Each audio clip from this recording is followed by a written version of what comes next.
Howdy everyone, it's me once again, the one and only Killer RANT. So today, more Christmas movies to review, Christmas stuff, whatever. So I just thought I'll just continue what I'm doing here.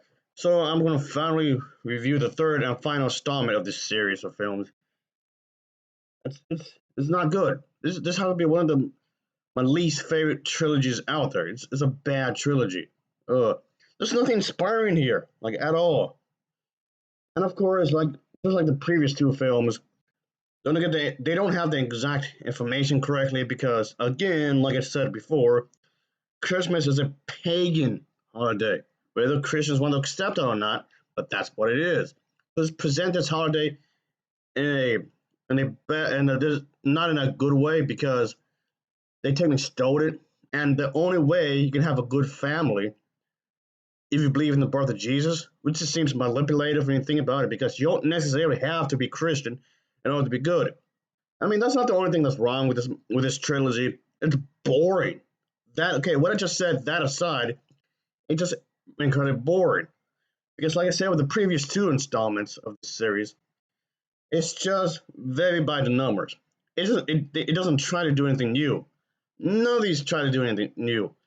It's just trying to do the very same thing like I've seen a bunch of times before, like this romance kind of thing.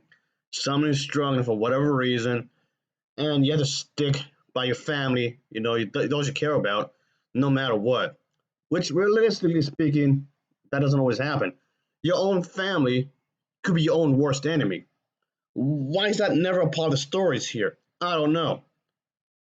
Anyway, whatever. This film I'm talking about is The Christmas Hope, which is this pretentious ass movie that's trying to preach the fact that the Lord works in mysterious ways because God Himself created us as human beings to do things together and just go out and do something, whatever that something may be. So, okay, you attempt to tell me that why would I need an all powerful being for me to actually do anything? I don't get that aspect really. So this movie is attempting to pass that as a compliment that the fact that you are doing something is because you're wired because of God Himself. Like what? Okay, I don't know what the connection here to God and just have something to do. What about the fact that people from different countries never heard of Jesus? What about them? So according to this movie, other places just sit around and do nothing because they don't believe in God. So is that basically what you're trying to get at, really?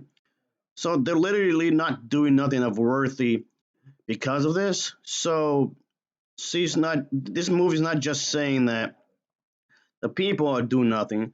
This movie is trying to say that the people from different countries who never heard the word of God don't do anything worth taking note of because it's not in the name of God. It's a confusing mess when you think about it because that's what I got from this movie.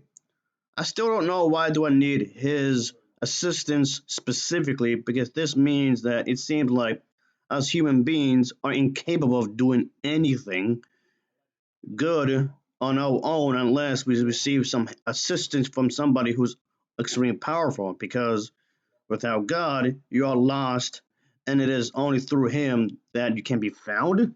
Is that what you're saying? This is so stupid. Hell, Mr. Monkey, how many times do I have to tell you stop slacking around? Go get a job. I mean, really, go get a damn job, will you? Christ. Oh boy. Yeah, I'm over 4 minutes into this video, and I still haven't talked about the damn plot, really. It seems contrived, like really preachy about its message. Like, this is the only way to have a good family? Wrong. Because there's plenty of people in the world who are atheists and they have fantastic careers, they have wonderful families and friends. So saying that this is the only way to live, what? All right, whatever. All right, whatever. And like somehow through the word of Christ is somehow the only way you can find true love. That's not true. All right, whatever. I'll just, enough about that. Okay, enough about that. Let's just talk about the plot and just get this over with, shall we? Even though it's just the same thing, being repeated over and over and over and over again. I've seen this storyline a bunch of times already. Yeah, whatever. Of course, it's going to go into the whole idea that life itself, or many lives, I should say, because this involves more than one character, a few characters actually, their lives would I guess, intervene somehow, intertwine, so to speak, during Christmas. So, yeah, things can be complicated, things can be pretty difficult. So, of course, the only last thing you can really rely on is hope itself. And of course, they're trying to give the idea that hope and love is the ultimate gift of Christmas, that alone. And I mean, I'm not the one that's trying to glorify gift giving or anything, but receiving a gift. Yeah, receiving a gift could be a person's gesture because maybe it's not the gift itself as important, maybe the meaning behind the gift. So, like I said, it's not that I was trying to glorifying gift giving, but nice, really. But anyway, of course, in this movie, the characters are going to be suffering through a personal tragedy, I guess.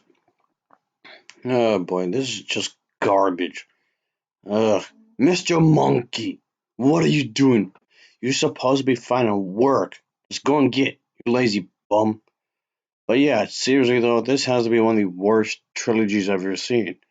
It's dumb. It don't feel connected, not really. And people complain about the Star Wars sequel trilogy. But at least with those, I actually did enjoy them. Yeah, I prefer to watch those over this trilogy any day of the week. Oh boy. By just saying that, I already pissed off quite a few people. Ugh, whatever. Ugh. Anyway, but yeah, this is just very predictable stuff. Very cookie cutter in a lot of ways. I mean, yes, obviously they're trying to do some kind of trilogy kind of a thing, and which in itself doesn't necessarily have to be a bad thing, really. Not at all. I don't mind that really. But the film does attempt to follow a few characters who crisscross each other's paths, I guess, cross each other's paths or whatever. And so yeah, that happens, of course. Anyway, so yes, the main theme of the story here is supposed to be centered around the idea of loss, suffering, and healing, and of course, love.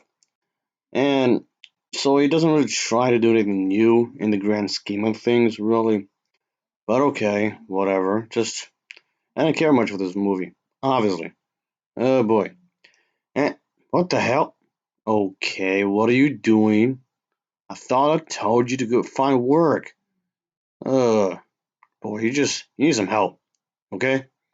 I don't know, you need to be on something, or you're already on something, you're on the wrong prescription, drugs or something. What are you doing? You're weird. Why, Mr. Monkey? What was I saying? Oh yeah, this movie. It just feels very lackluster in a lot of ways. I didn't like what was done here, of course. So ultimately, in this movie, it just feels as though, yeah, this movie is very cliched. Really, I know this film would go into the fact that people can have tragedies. It's about love, healing, of course, things like that. Of course, that doesn't necessarily have to be a bad thing per se, but it's trying to act as though, yes, life goes on, and yes, family can help you to go through with it. But that's a complete lie, right there. I mean, it's trying to say that, like, the number one most important thing in the world is family. Family can help you to do everything in your life. What a load. Oh boy. Sometimes your worst enemy is your that can really push you through a lot of garbage in life is your own family. Maybe the one person that ruined your life could be your own mother. Ever thought about that? Oh boy. But also, there's no energy in this movie. There's like zero energy in this film. By which I mean is that there's the way the camera angles are filmed, the way it's choreographed, the way it's edited, the way that these scenes come together. It's like there's no life whatsoever. It is very bland in the way of this was put together. It was very bland in the way it was crafted. It just feels so lifeless. Even the dialogue the dialogue is very clunky. Very clunky. What the hell, Mr. Monkey? But I'm trying to finish this review up, and you keep getting in the way. Boy, just go and get. No, really, go and get. But like I was saying, the dialogue here is very clunky. It felt forced in a lot of ways. The dialogue, none of the dialogue here came off natural, like at all. Like actual people would talk. It really didn't come off like that whatsoever, like at all. Uh, what the hell? All right. Since you won't listen, I got something for you. Here you go.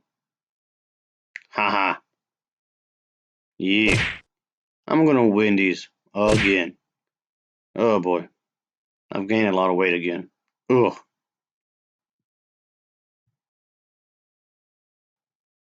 I'm gonna get some eggnog. No, seriously, I know I keep saying that, but I am gonna actually get some eggnog. Maybe after this video, because this one just blows. Yeah, I need to be going to the store anyway. Yeah, I need to go to the store anyway because there's some things I need to get for the Christmas tree, and then get some snacks, of course. Uh, anyway, I need to go to the store anyway. But yeah, I didn't like it. I did not like this whatsoever. I know there's a few characters that will cross paths and whatnot, which is fine, of course. You can come outside, maybe meet up with some friends or family and whatnot. That tends to happen. Or maybe you unintentionally came up with a friend. You maybe you met with somebody you just got to see like last week, and maybe you seen the person at the store or something. What a coincidence. Stuff like that happens in real life, sure. Anyway, I'll give this film an overall rating of a 4.7 out of 10. It's a 4.7 out of 10 for me. And as always, thanks for watching and take care. Until next time, see ya. Oh yeah, later.